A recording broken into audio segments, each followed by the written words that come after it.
Le temple de la renommée des croyants, Moïse.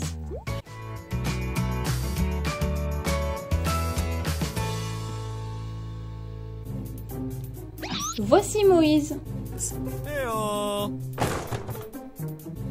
Moïse était un descendant du frère de Joseph, Lévi.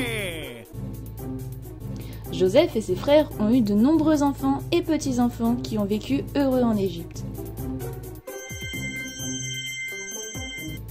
Finalement, un nouveau pharaon est arrivé au pouvoir. Il ne savait rien de Joseph, ni de ce qu'il avait fait. Ce pharaon craignait les Israélites parce qu'il y avait un grand nombre d'entre eux vivant en Égypte. Alors il voulut mettre un terme à leur prospérité. Pharaon a fait des Israélites des esclaves.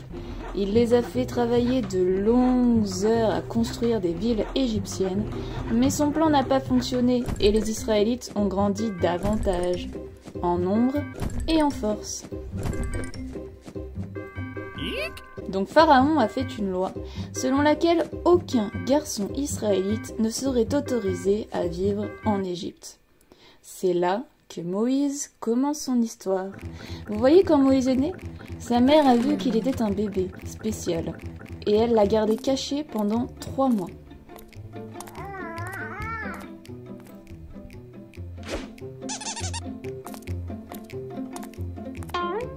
Mais quand elle ne pouvait plus le garder secret, elle a fait un panier et l'a mis dans le Nil parmi les roseaux. La sœur de Moïse est restée pour regarder ce qui allait arriver à son petit frère, et bientôt la fille du pharaon est venue au bord de la rivière. Quand elle a vu le panier, elle a envoyé sa servante pour le prendre. Quand elle a vu le bébé, elle était désolée pour lui, en pensant qu'il devait être un bébé israélite qui n'était pas censé vivre. Alors la sœur de Moïse a demandé à la princesse si elle voulait qu'elle trouve une femme israélite pour prendre soin du bébé. Alors la sœur de Moïse est allée chercher la mère de Moïse.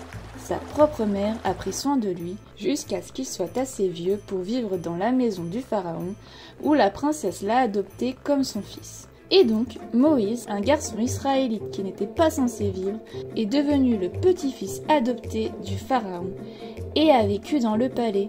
Ainsi Dieu l'a préparé pour un grand destin. Un destin qui commençait à peine à se déployer.